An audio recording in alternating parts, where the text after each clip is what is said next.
You are sitting at your kitchen table. Coffee in front of you, still hot. You haven't touched it, because 4 minutes ago your phone rang, and the voice on the other end said 7 words that have since rewritten every memory you have.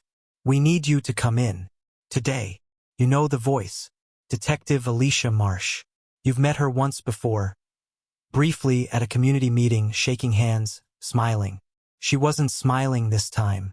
And in the pause between her words and yours, you heard something you will never unhear. The specific silence of someone who has already decided something about you. You go in. You sit across from her in a room with no windows, and she places a photograph on the table between you.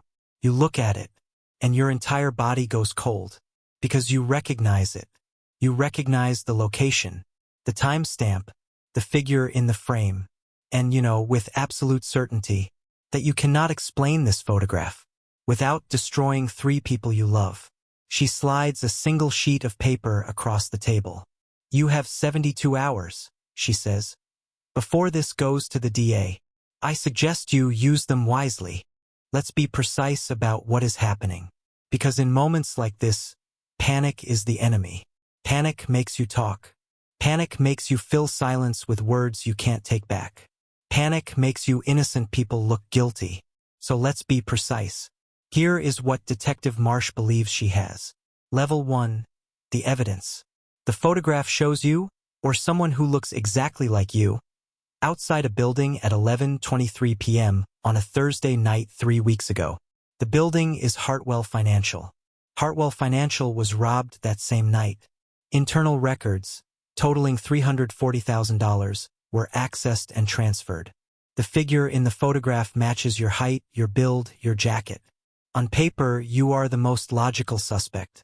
On paper, you have no alibi, because where you actually were that night is a place you have told no one about. Level 2, the timeline. Marsh has done her homework.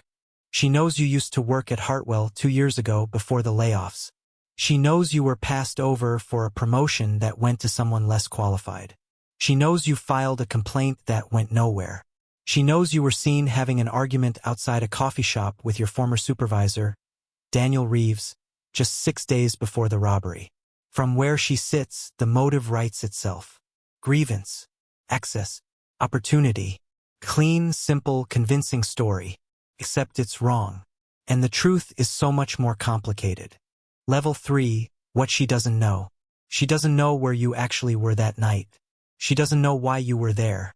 She doesn't know who else was involved. And she doesn't know that the moment you tell her the truth, the full, complete, documented truth, it won't just clear your name. It will detonate the lives of 3 people who have never once asked you to protect them. But you have, every single day, without them even knowing. Here is the truth. All of it. The part you have been carrying alone. 3 weeks ago, on a Thursday night, at 11:23 p.m., you were not at Hartwell Financial. You were 4 miles away, at a motel on the edge of town called the Cedarwood Inn. And you were not alone. Person 1, your brother, Nathan. Nathan is 34 years old. Nathan has a wife, 2 children, a mortgage, and a gambling problem that your entire family believes he recovered from 5 years ago. He didn't. You found out 8 months ago. Not because he told you, but because he called you at 2 a.m. crying, owing $22,000 to people who do not send polite reminders. You paid it. You told no one. You made him promise. And 3 weeks ago it happened again.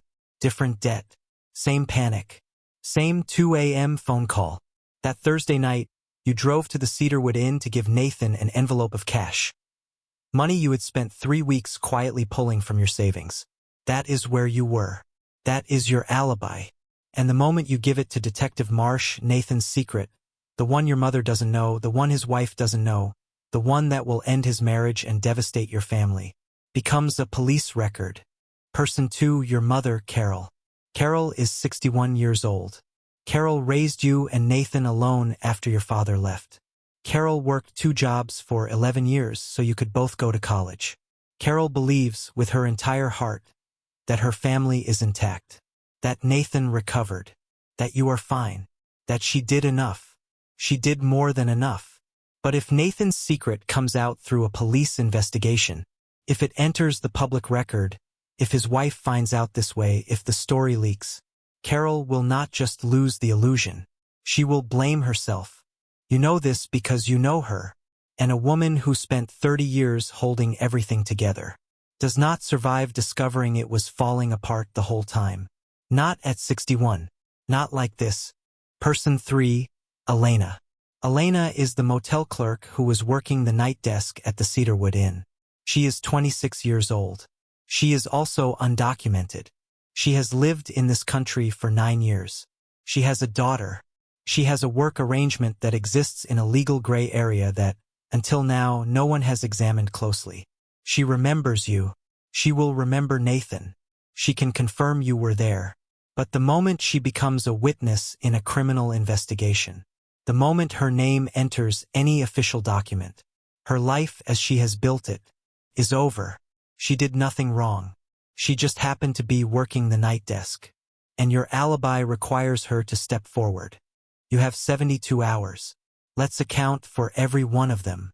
Hours 0 to 24. The temptation to say nothing. The first thing your brain offers you is silence. Say nothing. Give them nothing. Make them prove it. It's a reasonable instinct. Except Marsh is good at her job. By hour 12, she has already pulled your bank records. She can see the cash withdrawals. 3 separate withdrawals over 3 weeks totaling $19,500. To her, this looks like preparation. Like someone liquidating funds before disappearing. She doesn't know it was for Nathan. And silence, you realize by hour 18, is not neutral. Silence is its own kind of statement. And in this case, it is a statement that is slowly, methodically convicting you. Hours 24 to 48. The search for another way. You spend these hours looking for a miracle. A way to prove you weren't at Hartwell that doesn't require Elena's name. A way to explain the cash withdrawals that doesn't expose Nathan.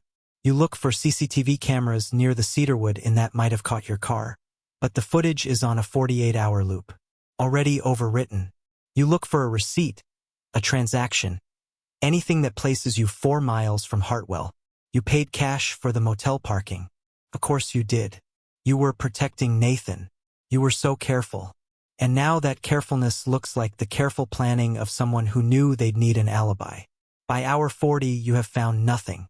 And you understand, with cold, horrible clarity, that there is no version of the truth that saves everyone. Hours 48 to 72. The real question.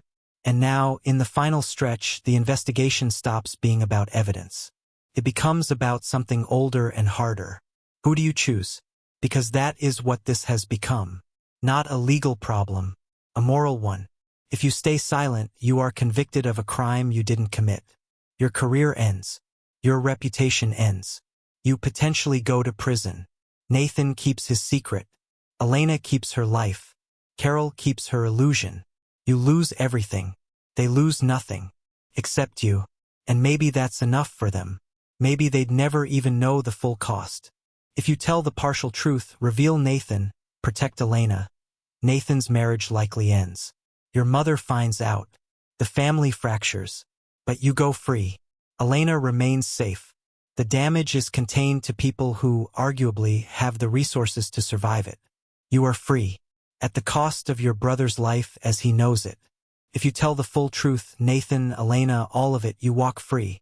The investigation ends. But Elena's life unravels through no fault of her own. A woman who has fought for 9 years for a quiet, dignified existence becomes collateral damage in your story. You are free. And somewhere across town, a 26-year-old woman explains to her daughter why they have to leave. And here is where the story stops being about you. Because everyone watching this right now has an answer already forming. And I want you to sit with how quickly it came. How certain it felt. Some of you said, tell the full truth, protect yourself first. And that is a completely rational position. You did not create this situation. You were trying to help people who put you at risk through their own choices. Self-preservation is not selfishness. It is survival. But Elena made no choices that endangered you. She was just there. And your survival requires her sacrifice. Can you live with that? Some of you said, protect Elena, sacrifice Nathan. Because Nathan is an adult who created his own problems, who put you in this position, who borrowed your loyalty without understanding its cost. But Nathan is also your brother, the boy who shared your childhood, the man your mother still believes in. And the law of unintended consequences is brutal. You cannot control what happens to Nathan once his secret is out. You cannot guarantee the damage stays contained. And some of you, a smaller group but you're out there, said, stay silent, take the punishment, protect all of them. And I want to acknowledge that impulse, because it comes from somewhere real and deep and human. But martyrdom is not the same as morality. Going to prison for a crime you didn't commit does not make Nathan stop gambling. It does not make your mother's world safer. It just removes you, the only person who was actually holding things together, from the equation entirely. It is now hour 72. You are sitting at your kitchen table again. The coffee is cold this time. You pick up your phone. You dial Detective Marsh. She answers on the second ring. And you say, I'm ready to talk. What you say next we don't hear, because this story was never about the words. It was about the 30 seconds before them. The moment you decided who you are. The moment you chose which kind of pain you could carry, and which kind would carry you. There is no right answer here. There is only the answer you can live with. And the people on all sides of this, who will live with it too, whether they know it was you who decided or not. The truth doesn't always set you free. Sometimes it just decides. Who pays? What would you have said? Tell us in the comments.